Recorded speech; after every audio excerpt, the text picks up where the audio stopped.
Uzbekistan کے پاس اگر کچھ نہ ہوتا تو بھی اس کی شہرت، معیشت اور عزت کے لیے سمرقند کافی تھا۔ ازبک زبان میں سمرقند کا مطلب ملاقات کی جگہ یا میٹنگ پلیس ہے۔ یہ شہر 2750 سال پرانا ہے۔ یہ ماضی میں سلک روٹ کا بڑا جنکشن تھا۔ یہ شہر سینٹرل ایشیا کے پرفضا ترین مقام پر بنایا گیا اور یہ تاریخ کے تمام بڑے فاتحین کی گزرگاہ تھا۔ سکندر اعظم نے سمرقند کو 329 قبل مسیح میں فتح کیا اور یہ اس کی خوبصورتی اور جغرافیائی پوزیشن دیکھ کر حیران رہ گیا۔ سمرقند افغانستان اور اس کے بعد ہندوستان کا دروازہ تھا۔ دنیا کے تمام بڑے فاتحین سمرقند سے گزر کر افغانستان، ایران اور ہندوستان میں داخل ہوتے تھے۔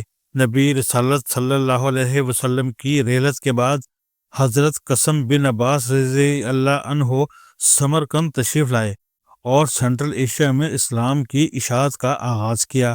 حضرت قاسم رضی اللہ عنہ نبی اکرم صلی اللہ علیہ وسلم کے چچا حضرت عباس رضی اللہ عنہ کے صاحبزادے بھی تھے۔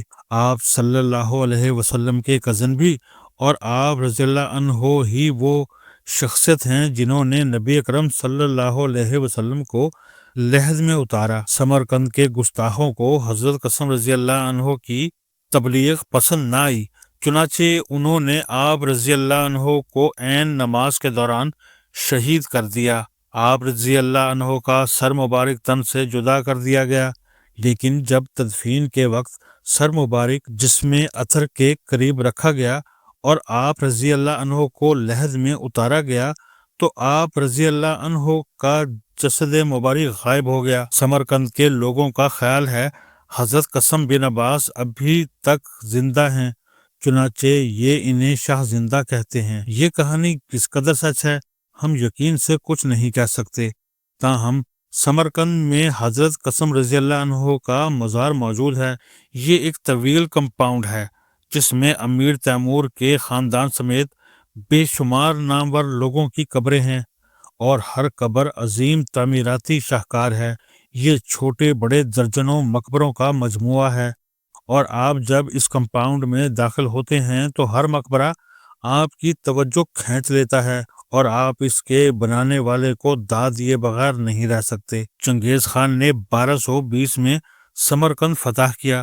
سمرقند کا نام اس وقت افراسیاب تھا۔ اس نے افراسیاب کی ساری آبادی قتل کر دی، تمام عمارات اور مکانات تاراج کر دیے اور اس کے بعد شہر کو آگ لگا دی، لیکن اسے حضرت قاسم بن عباس رضی اللہ عنہ کے روضہ مبارک کی طرف آنکھ اٹھانے کی جرت نہ ہوئی۔ یہ سمرقند کی واحد عمارت تھی جو چنگیز خان کی بربریت سے محفوظ رہی۔ میں، قمر راٹھور اور ڈاکٹر رازق داد 25 ستمبر کی شام حضرت قاسم رضی اللہ عنہ کے روضے پر حاضری کے لیے پہنچے۔ آپ کے روضہ مبارک سے عجیب خوشبو آ رہی تھی۔ ہم نے دعا کے لیے ہاتھ اٹھائے تو آنکھیں تر ہو گئیں اور دل حلق میں دھڑکنے لگا۔ تیمور بھی آپ رضی اللہ عنہ سے گہری عقیدت رکھتا تھا۔ تیمور کے خاندان کے بے شمار لوگ شاہ زندہ کے دائیں بائیں مدفون ہوئے اور یہ نبی رسالت صلی اللہ علیہ وسلم کے کزن کی ہمسائیگی کی بدولت خود کو بخشش کا حقدار سمجھ رہے ہیں۔ سمرقند کا اصل دور تیمور سے شروع ہوا۔ تیمور 1336 میں کیش نام کے گاؤں میں برلاس قبیلے میں پیدا ہوا۔ اس کا والد معمولی جاگیردار تھا، لیکن اللہ تعالیٰ نے تیمور کو بے انتہا صلاحیتوں سے نواز رکھا تھا۔ یہ دونوں ہاتھوں سے لڑ سکتا تھا۔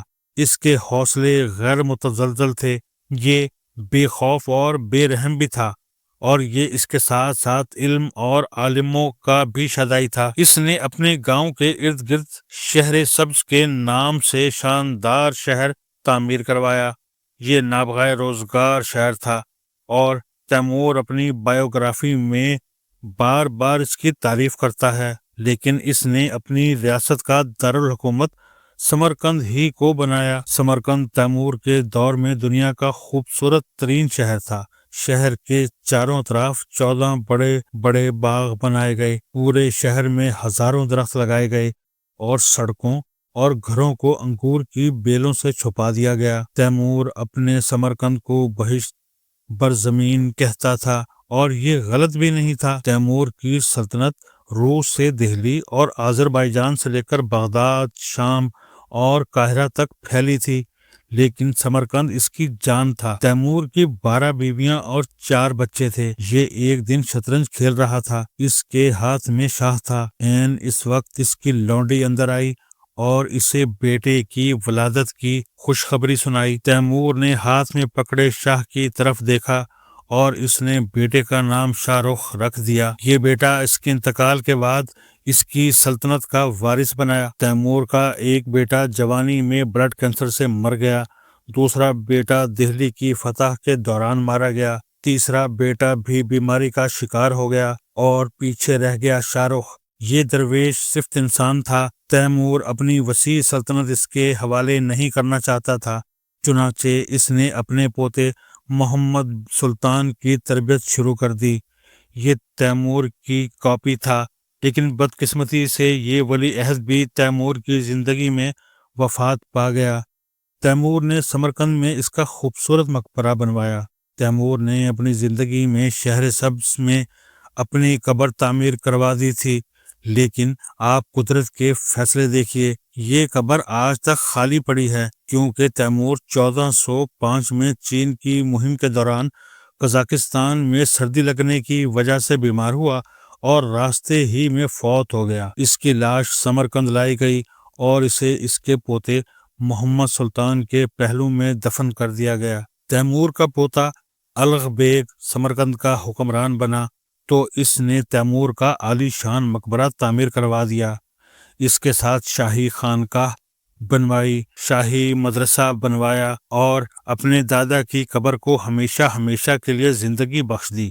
یہ مقبرہ آج تک سمرقند میں موجود ہے اور ہر سال لاکھوں سیاح اس کی زیارت کے لیے آتے ہیں۔ سمرقند کے لوگ تیمور کے مقبرے کو گورے تیمور کہتے ہیں۔ یہ عالی شان عمارت ہے جو دیکھنے والے کو پہلی نظر میں کھینچ لیتی ہے۔ مقبرے کی دیواروں اور چھت پر سونے، سبز اور نیلے پتھروں سے قرآنی آیات لکھی ہیں۔ تیمور کی قبر کا پتھر آذربائیجان سے لایا گیا۔ یہ گہرے سبز رنگ کا پتھر ہے جو سورج کی روشنی کے ساتھ ساتھ رنگ بدلتا ہے۔ نادر شاہ درانی نے جب سمرقند فتح کیا تو وہ یہ پتھر اکھاڑ کر ساتھ لے گیا تھا، لیکن راستے میں اس کی بیٹی بیمار ہو گئی، چنانچہ اس نے یہ پتھر واپس بھجوا دیا۔ تیمور کے محلات اور دربار ختم ہو گیا، لیکن اس کی قبر ابھی تک موجود ہے اور دنیا بھر کے سیاحوں کو اپنی طرف کھینچتی ہے۔ الغ بیگ تیمور کا پوتا اور شاہ رخ کا بیٹا تھا۔ یہ فطرتاً سائنسدان تھا۔ یہ فلکیات میں خصوصی دلچسپی رکھتا تھا۔ اس نے سمرقند میں شاندار مدرسہ تعمیر کروایا۔ یہ سینٹرل ایشیا میں ماڈرن سائنسز کا پہلا مدرسہ تھا۔ طالب علم اس میں 8 سال پڑھتے تھے۔ یہ 4 سال دینی تعلیم حاصل کرتے تھے اور 4 سال دنیاوی علوم بالخصوص سائنس کے مضامین۔ الغ بیگ نے فلکیات اور زمین پر ریسرچ کی اور کمال کر دیا۔ اس نے قدیم شہر افراسیاب کے کھنڈرات کے قریب عظیم رصد گاہ تعمیر کروائی۔ الغ بیگ اور اس کے سائنسدان اس رصد گاہ میں زمین کی حیت اور ستاروں پر ریسرچ کرتے رہے۔ اس نے زمین کے اندر چوتھائی چاند کی طرز کی خندق کھودی، پتھروں سے خندق کی تعمیر کروائی اور اس کے کناروں پر ڈگریاں بنائیں، چھت پر سوراخ کیا اور اس سوراخ سے ستاروں کی چال نوٹ کرتا رہا۔ اس نے سال کو 365 دنوں میں بھی تقسیم کیا۔ آج کے کیلنڈر اور الغ بیگ کے کیلنڈر میں صرف 58 سیکنڈ کا فرق تھا۔ اس نے 1018 ستارے بھی دریافت کیے۔ اس نے سورج، چاند اور زمین کا آپس میں تعلق بھی تلاش کر لیا۔ الغ بیگ حکمران کم اور سائنسدان زیادہ تھا۔ یہ اگر چند سال مزید زندہ رہتا تو یہ دنیا کے عظیم سائنسدانوں میں شمار ہوتا، لیکن 1449 میں اس کے صاحبزادے نے اسے اس وقت قتل کروا دیا جب یہ حج کے لیے مکہ جا رہا تھا۔ الغ بیگ کو بعد ازاں تیمور کے ساتھ دفن کر دیا گیا۔ الغ بیگ کے بعد اس کی رصد گاہ تباہ کر دی گئی، سائنسدانوں کو قتل کر دیا گیا، مگر اس کا ایک شاگرد علی اس کی کتاب لے کر ترکی بھاگ گیا۔ یہ کتاب 200 سال بعد انگریزوں کے ہاتھ لگی اور یہ کتاب دیکھ کر حیران رہ گئے۔ آکسفورڈ پریس نے 1665 میں یہ کتاب شائع کر دی اور یوں الغ بیگ کی ریسرچ نے دنیا کو حیران کر دیا۔ 1900 کے شروع میں روس کے ایک آرکیالوجسٹ نے اس کتاب کی روشنی میں الغ بیگ کی رصدگاہ کے مقام کا تعین کیا، کھدائی شروع کروائی اور اس نے مٹی میں دفن رصدگاہ تلاش کر لی۔ یہ رصدگاہ آج بھی موجود ہے اور دنیا اس کا نظارہ کر کے حیران رہ جاتی ہے۔ ہم 25 ستمبر کی شام الغ بیگ کی رصدگاہ میں گھوم رہے تھے۔ میں نے اپنی روسی گائیڈ کو الغ بیگ کی کتاب دکھائی اور اس سے سوال کیا۔ تیمور کے درجنوں پوتے اور نواسے تھے، لیکن تاریخ صرف الغ بیگ کو جانتی ہے۔ کیوں؟ اس نے کندھے اچکا کر جواب دیا، I don't know۔ میں نے عرض کیا، صرف اور صرف اس کتاب کی وجہ سے۔ الغ بیگ تیمور کی نسل کا واحد بادشاہ تھا جس نے فلکیات کے علم میں اضافہ کیا اور اس اضافے کو کتاب کی شکل دی۔ چنانچہ یہ اپنی اس چھوٹی سی کتاب کی وجہ سے آج بھی زندہ ہے، جبکہ اس کے باقی تمام بھائی اور کزن اپنی اپنی سلطنتوں کے ساتھ دفن ہو چکے ہیں۔ میں نے اس سے عرض کیا، کتابیں سلطنتوں سے زیادہ مضبوط ہوتی ہیں۔ سلطنتیں، ملک اور ان کے حکمران ختم ہو جاتے ہیں، ان کی قبروں کے نشان بھی مٹ جاتے ہیں، لیکن کتابیں خود بھی زندہ رہتی ہیں اور یہ اپنے مصنفوں کو بھی زندہ رکھتی ہیں، اور الغ بیگ اور تیمور دونوں اس کی زندہ مثال ہیں۔